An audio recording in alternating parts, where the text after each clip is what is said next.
Don't you dare cook with those dirty hands. Upon seeing the grime on my hands from my factory job that just wouldn't wash off, my son Jack labeled it as dirty. I prepared the meals with oversized plastic gloves on, but they were so slippery I accidentally cut my finger. I had always intended to work tirelessly for my children. However, my eldest son Jack was ashamed of me. My name is Emily. After getting divorced in my 30s, I leveraged my hairdressing qualifications and juggled part-time jobs at a barbershop and a factory to raise my 2 sons. I'm 55 years old now. The cause of the divorce was my ex-husband's terrible drinking habits. Despite his high education and income, he became violent when drunk, leaving me in constant fear that he might harm our young sons. So I made the bold decision to leave home with my 2 boys. Dirty hands, huh? Could you at least take care of them? My eldest son Jack has a penchant for cleanliness and a bit of a germaphobe. He's good at studies and graduated from a pretty well-known university. I watch them too much, they get chapped. I don't have the time to care for them. Jack glanced at me as I said this and with a huff of contempt, left the room. Mom works hard with her hands at the barbershop, and at the factory you deal with machine oil. My younger son, Sam, disliked studying, but he learned programming on his own. Due to his weak physique, he works as a home-based engineer. We have managed to live close together in a small apartment, but now Jack has decided to become independent. He wanted to live alone right after graduating, but I was barely able to afford his tuition, let alone support his independence. Are you kidding me? Working from dawn till dusk and this is all you've got? Are you secretly using the money you earn for yourself? He'd say this bluntly to me, wearing fraying sweatshirts, worn-out jeans, and sneakers with worn-out heels. My eldest son Jack often came at me harshly. Maybe we just didn't get along. My alcoholic ex-husband was fond of Jack when he wasn't drinking, so maybe Jack resented me for pulling them apart. I've worried a lot about whether my not being able to be by his side much during his sensitive years, being a single parent and working all the time, also affected him. In the end, Jack commuted from home for a while after graduating from the university. When he found out I had managed to set aside some money, he said, "Having parents who don't know how to make money efficiently is a struggle." He then quickly took the money I offered and left without even telling me where he was moving to. Ever since Jack found out that his father, whom I had separated from, had a high education and high income, he criticized me for separating from my husband, saying, "Even if he was just a bit of a drunk, if I had stayed with the one who had a lot of money, I might have had better treatment."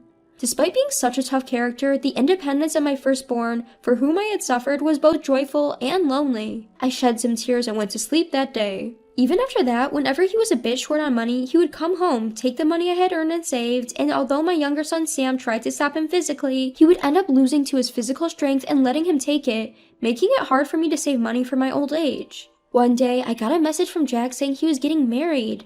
"I've arranged for a meeting with the family, so make sure you don't embarrass me. Make sure your clothes and hair are in order before you come."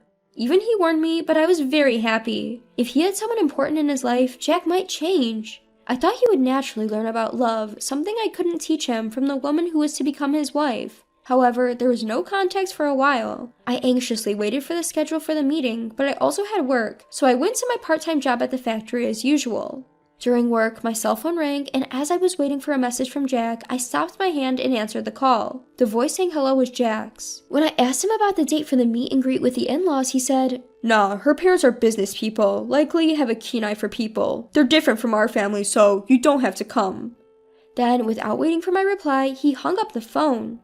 That's when I realized how much happier I was about Jack's marriage than I thought. Ever since he left home, I was always worried about whether he was doing well or if he had caught a cold. Knowing that he'd have someone by his side when he got married was truly comforting. I wanted to meet the woman who loves my firstborn son, to ask her to take care of him, but I was disappointed when he said not to come. My younger son Sam heard this and said, "What the heck, I just got a new suit for nothing?" Man, Jack is so selfish. But a few days later, as I was about to head home after work, my phone starts ringing. It was Jack, so I answered and he said, "Her parents insist on meeting you. Come over now. Don't keep them waiting." Suddenly, I was in a rush. Should I risk being disrespectful by showing up in my dirty work clothes, or would it be more disrespectful to keep them waiting while I change? I knew I'd be quite late if I went home to freshen up, so I reluctantly decided to go as I was. On the way, I bought some drugstore makeup, did a quick touch-up, dusted off my clothes, and headed for the meet and greet at the restaurant. It turned out to be a high-end restaurant, and I felt intimidated, but there was nothing I could do at this point. I mustered up my courage, approached the table, and stammered, I'm sorry for keeping you waiting. I'm Jack's mother, Emily. Thank you for this opportunity." When the in-laws and Jack's fiancé stood up to greet me, they began to guide me to my seat, but Jack interrupted. "My mom has all sorts of allergies, so she can't eat at unfamiliar places. Today's really just for greetings." I don't have any allergies, but playing along and bowing apologetically, I practically let Jack chase me out of the restaurant. I'm sure he must have thought my attire was disgraceful. I wanted to talk a bit more with his fiancée, but I had no choice but to return home disappointed. Sure enough, Jack called me the next day. "Why did you show up looking like that? That was embarrassing. Don't you know what a dress code is?" He scolded me harshly. Sam, who was listening to the conversation, snatched my phone and defended me. "Mom was ready with a nice dress and you're the one who told her she didn't need to come, remember? Then you suddenly asked her to hurry over after work. What else was she supposed to do?" I took back the phone and said, "That wonderful restaurant, indeed I was out of place. I wonder if their parents were upset." "They asked about where you work, what allergies you have, all kinds of things. Thanks to you, I was highly suspected." He continued, "I'm after inheriting the business her parents run. I don't know what the business is about, but essentially it's good to be in a position where I can employ others. I don't plan to be employed by others at my current company forever, so don't get in my way." There were a lot of things I wanted to say to Jack as a parent, but I knew he wouldn't listen to me. It seemed like he wanted to say that a mother like me was an obstacle. In the end, he spat out his final words. "Low-income factory workers don't need to come to the wedding." I was shocked to hear this, but said, "If that's what Jack wants, that's fine with me." Seeing one's child find happiness is the greatest joy for a parent.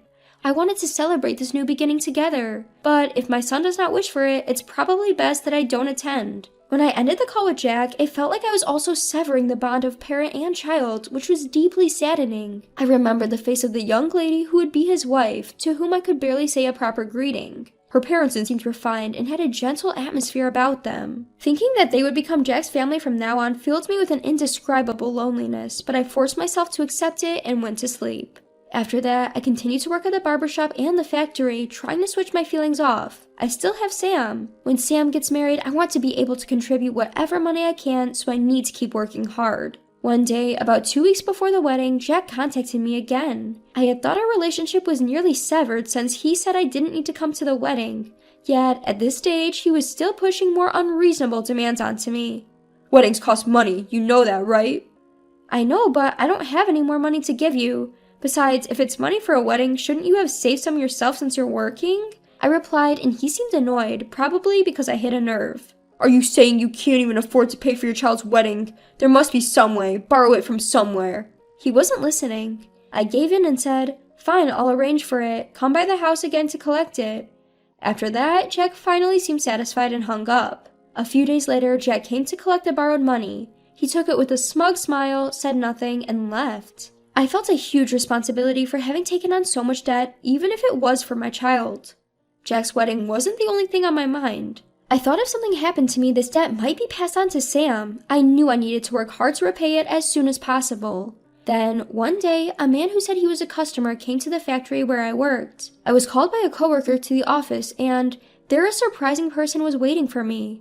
Days passed, and the day of Jack's wedding arrived. I had been told not to come, so I had no intention of going, but I worked as usual, praying for my son's happiness in my heart. Then I was called from the office. Jack was on the phone, seemingly in the middle of the wedding. I picked up the phone and asked what was going on, and in a panicked tone he said, "Mom, come to the wedding now." I was surprised and asked, "What on earth happened?"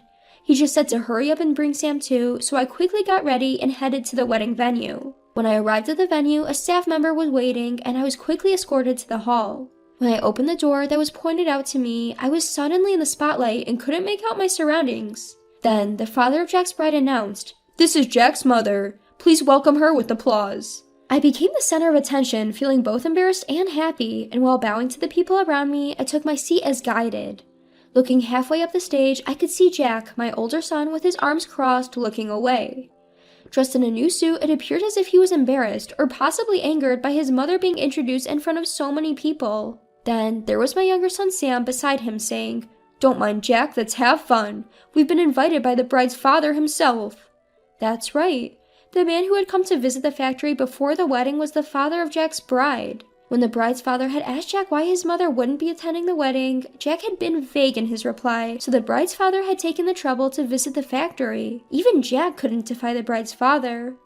Meanwhile, Sam was starting to dig into the feast before him, exclaiming how delicious it all looked. Thanks to Sam's cheerful and kind demeanor, I could truly appreciate the joy of witnessing my son's special moment in such a grand setting. After that, the wedding reception progressed in a friendly manner, reaching its climax and ending without a hitch. When we finally left the venue, I felt relieved as I managed to convey my blessings to both Jack and his bride. Taking a breather, I went to express my gratitude for the day to the bride's parents. As I peered into the family waiting room, that's when it happened. "Don't get too comfortable. You're only here because your father-in-law felt sorry for you," I heard someone say. Turning around, I saw Jack, who continued, "This isn't a place for a factory worker who's down on her luck." Suddenly, behind Jack, the bride's father, who had been absent until now, said, "Jack, are you still talking to your mother like that?" Caught off guard, Jack turned around, making a surprised face before freezing in place. "Do you understand how much financial hardship you caused your mother? It's not just tuition fees, but moving costs when you left home, wedding expenses, and even the money you've taken from your mother to supplement your irresponsible lifestyle." The father of the bride addressed Jack. Jack couldn't respond to this. He just looked down, biting his lip. Then Sam, who was beside me, chimed in. "You had Mom take out a payday loan for the wedding expenses, didn't you? $10 million wouldn't have been enough, right?" Jack, no offense, but I did a little research about you, the bride's father said as he received a small paper bag from his wife standing nearby, then offered it to me. I accepted it, not knowing what was inside. "I am returning this large sum of money we received from you for the wedding to your mother, and in return, I want you to work at our daycare center and pay the wedding expenses from your salary," he told Jack. Taken aback, Jack lifted his face and looked up at his bride's father. The bride's father's business was a private daycare center. "But when you say work, I don't have any qualifications to be a childcare worker, and I've never worked with small children. Do you mean helping with the business as a manager?" Jack asked, sounding uncertain. Then, with a calm look on his face, the bride's father said, "A manager? Absolutely not. The people who entrust their children to us are hardworking mothers who do it for their families." With a stern look, he continued, "A guy like you, who doesn't understand the struggles of a mother and only causes trouble, couldn't possibly manage a daycare center. So first of all—" As the bride's father was thinking, Jack stared at him with a look of utmost concern. "What you need is cleaning the dirty toilet the children used and washcloth diaper at our nursery," he said with laughter. Unable to hide his shock, Jack's eyes widened and he lowered his gaze, clenching both his fists tightly. Seeing Jack in such a state, at first for me, I was taken aback, and the mention of daycare center jogs my memory. "Could your father be— is he Mr. Allen?" I questioned, an unexpected realization dawning upon me. The bride's father clapped his hands together, saying, "My dear, you finally caught on." It dawned upon me that the bride's father was the very same daycare teacher who looked after my kids back when I had just separated from my ex-husband. I also recognized his wife, who had been a daycare teacher alongside him during those times. "My dear, you've had a tough time. Just remember, we're on your side now," she assured me, reaching out to take my hand in a comforting grasp. After a while, Jack quit his job.